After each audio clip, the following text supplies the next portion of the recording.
అందరికీ నమస్కారం. మరి మీరంతా చూస్తూ ఉన్నారు ఆంధ్రప్రదేశ్ రాజకీయాలు. వాస్తవానికి ఆంధ్రప్రదేశ్ బ్రాండ్ ఇమేజ్ని కానీ ఆంధ్రప్రదేశ్ భవిష్యత్తును కానీ 2019-24 మధ్యలో ఏమైందో చూశారు. మరి ప్రపంచం మొత్తంలో ఉన్న తెలుగు ప్రజలు అంటే 2 రాష్ట్రాల ప్రజలు కూడా, అలాగే ముఖ్యంగా ఆంధ్రప్రదేశ్ ప్రజలు ఎన్నడూ లేనట్టు మరి 2024కి మన రాష్ట్రం కోసం మనం నిలబడాలి అనే ఒక ఉద్దేశంతో సొంత ఖర్చులతో ప్రపంచం మొత్తంలో ఉన్న తెలుగు వారందరూ కూడా రాష్ట్రాన్ని నిలబెట్టాలనే ఉద్దేశంతో వచ్చి కూటమి ప్రభుత్వానికి ఓటేసి ఈ ప్రభుత్వాన్ని తీసుకొచ్చిన తీరు కేవలం అదే ఒక ఉద్దేశంతో కూటమి అన్ని పార్టీలు కలిసి, అంటే ముఖ్యమైన పార్టీలు తెలుగుదేశం, జనసేన, భారతీయ జనతా పార్టీ కూడా కలిసి మరి ఆంధ్రప్రదేశ్ని రక్షించుకోవడం, ఆంధ్రప్రదేశ్ భవిష్యత్తు కోసం ఏకైక ఎజెండాతో కూటమిగా చేరి ప్రజల ముందుకెళ్ళి ఘన విజయం సాధించిన పరిస్థితి. అయితే అన్ని పార్టీలు కలిసి రాష్ట్రాన్ని బాగు చేసుకుంటున్నప్పుడు నేను ఒక్కడనే పక్కన ఉన్నాను కాబట్టి నేనే అపోజిషను, నాకు అపోజిషన్ స్టేటస్ ఇవ్వాలి, ఏదేదో మాట్లాడుకుంటూ ఆయన ఏదో ప్రతి ఒక్క పరిస్థితి ఆయనే ఏదో హీరోలాగా, అసలు ఆయన తీరు, జగన్మోహన్ రెడ్డి తీరు చాలా అసహ్యంగా ఉంది. ఎంత అసహ్యంగా ఉందంటే, ఒక పార్టీ పెట్టిన తర్వాత ఆ పార్టీ ఎందుకు పెట్టాలి, ఒక రాజకీయ పార్టీకి కావాల్సిన లక్షణాలేంటి, ఒక రాజకీయ నాయకుడికి కావాల్సిన లక్షణాలేంటి అనేది పూర్తిగా చూసి ప్రజలందరూ కూడా, కేవలం ఆంధ్రప్రదేశ్ ప్రజలే కాదు దేశ ప్రజలందరూ కూడా అసహించుకునే పరిస్థితికి వచ్చేసారు. కేవలం నాయకుడైనే కాదు, ఒక సామాన్య వ్యక్తి అయినా సరే ఎలా ఉంటారండి, తన సంపాదించిన సంపాదన తన కుటుంబానికి అందరికీ భరోసాగా ఉండాలి అనే ఒక ఉద్దేశంతోనే సామాన్య వ్యక్తి కూడా కష్టపడి సంపాదిస్తాడు. తల్లికి, చెల్లికి, పిల్లలకి, రేపటి తరాలకు ఉండాలని సామాన్య వ్యక్తి అయినా, అలాంటిది ఒక నాయకుడు రేపటి తరాల కోసం పనిచేసే పరిస్థితి వస్తుంది. కానీ జగన్ పరిస్థితి అలా కాదు. తల్లికి, చెల్లిని కూడా మరి ఈరోజు చూశారు కదా, అతి తక్కువ షేర్లు అలాట్ చేసిన పరిస్థితిలో ఉన్న తల్లిని కూడా ఇవ్వద్దని చెప్పి కోర్టుకి ఎక్కిన మహానుభావుడు ఎవడైనా ఉంటాడా? అంత దారుణంగా ప్రవర్తిస్తున్నాడు. మనం విన్నాం బీహార్లో ఎలా జరిగింది, రాజకీయాల్లో బీహార్లో ఎలా జరిగింది, ఇలా జరిగింది, వ్యతిరేకంగా చాలా దారుణంగా బీహార్లో ప్రజాస్వామ్యం ఉందని అప్పుడప్పుడు మనం ఇంతకుముందు గతంలో ఉండేవాళ్ళమే. అక్కడ కూడా పరిస్థితులు చాలా మార్పు చెందుతూ చాలా బ్రహ్మాండంగా తయారవుతూ మంచిగా రాజకీయం వైపు కానీ ప్రజాస్వామ్యం వైపు కానీ వెళ్తూ ఉన్నాయి, చక్కబడ్డాయి. అక్కడ కూడా లాలూ ప్రసాద్ యాదవ్ గారికి కిడ్నీ సమస్య వస్తే వాళ్ళ కుటుంబం ఇవ్వడం జరిగింది.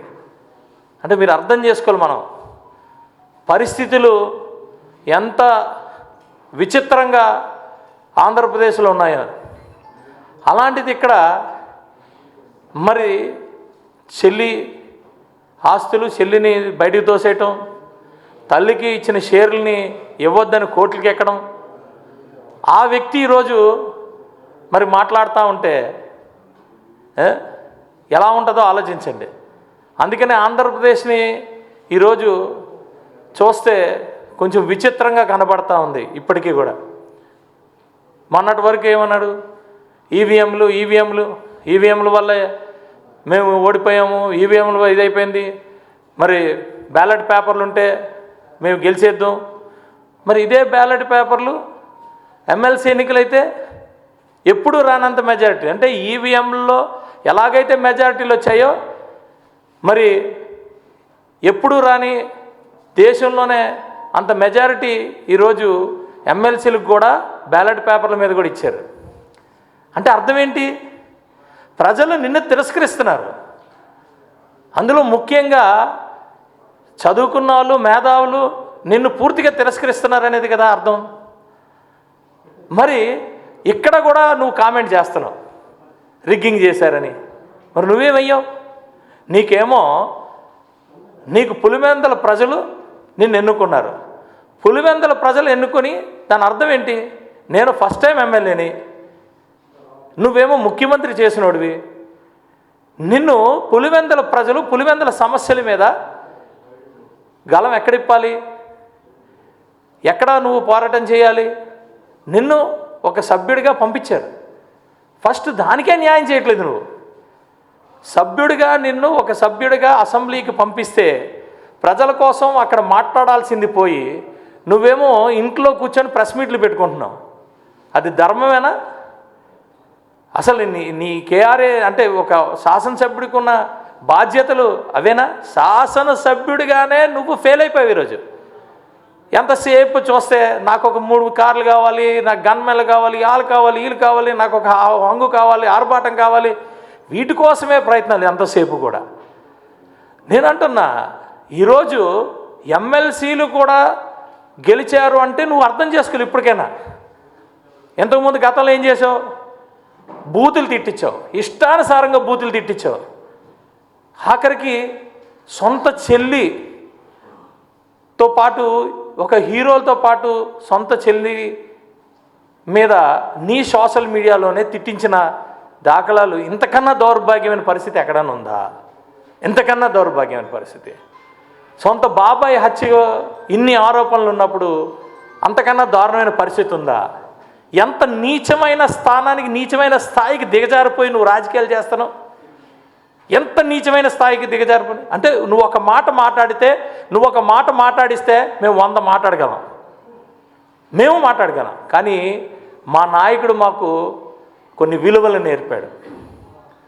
పెద్దలు, రాజ్యాంగం, ఇంతకుముందు మహానుభావులందరూ శాసనసభ్యులుగా రాజకీయాల్లో ఉన్న వాళ్ళందరూ కూడా విలువలతో కూడుకునే రాజకీయాలు చేసి హుందాగా ప్రవర్తించారు. వాళ్ళందరూ మాకు ఆదర్శం. మా నాయకుడు చెప్పిన మాటలు మాకు వేదం. దానివల్ల ఆగుతున్నా. కానీ నువ్వు మాట్లాడే ఒక మాటకి మేము 100 మాటలు మాట్లాడగలం. ఇది గుర్తుపెట్టుకోవాలి. నేను అంటున్నా, నువ్వు పులివెందుల్లో నువ్వు ఎమ్మెల్యేగా ఉన్నావు. పులివెందుల ప్రజల సమస్యలు తీర్చు. అంతేగాని ఊరికే బెంగళూరు ప్యాలెస్లో కూర్చొని మాట్లాడుకో. నాకు అర్థం కాల. నెక్స్ట్ టైం పులివెందుల ప్రజలు కూడా మనోడిని తిరస్కరిస్తారు. ఎందుకంటే మేము 1 సీటు నుంచి 21 సీట్లకి ఎదిగాం. అది కూడా 100% స్ట్రైక్ రేట్తో. నువ్వు 151 సీట్ల నుంచి 11 సీట్లకి దిగజారిపోయావు. ఇది ఇంకా నువ్వు అక్కడి నుంచి కూడా దిగజారిపోతే నాకు అర్థం కాల. రేపు బహుశా పులివెందులు వదిలి బెంగళూరు నుంచి పోటీ చేస్తాడేమో, కర్ణాటకలో పోటీ చేస్తాడేమో. నాకు అర్థం కాల. మాటికి జర్మనీలో ఉన్న రూల్స్ తీసుకొస్తుంటాడు. అరే బాబు, ఇది ఆంధ్రప్రదేశ్లోనో భారతదేశంలోనో ఉన్న రూల్స్ కాదు, అది కొన్ని దేశాల్లో ఉన్నదని మనం చెప్తామంటే ఆ జర్మనీలో రూల్స్ అంటాడు. నేను అంటున్నా, నీకేం ప్రాబ్లం ఏం లేదు. నువ్వు ఒక మానవుడిగా పుట్టావు కాబట్టి ప్రపంచం అంతా నువ్వు వెళ్ళు. నీకు ఎక్కడ నీ మనస్తత్వానికి ఎక్కడ నీకు చట్టం నీకు నచ్చితే అక్కడ ఆ చట్టంలో నువ్వు పోటీ చేసేయి.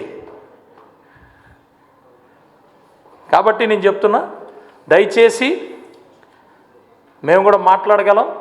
దయచేసి ప్రజల కోసం మాట్లాడితే బాగుంటుందని సలహా ఇస్తున్నాం వైఎస్ఆర్సీపీకి. Thank you very much.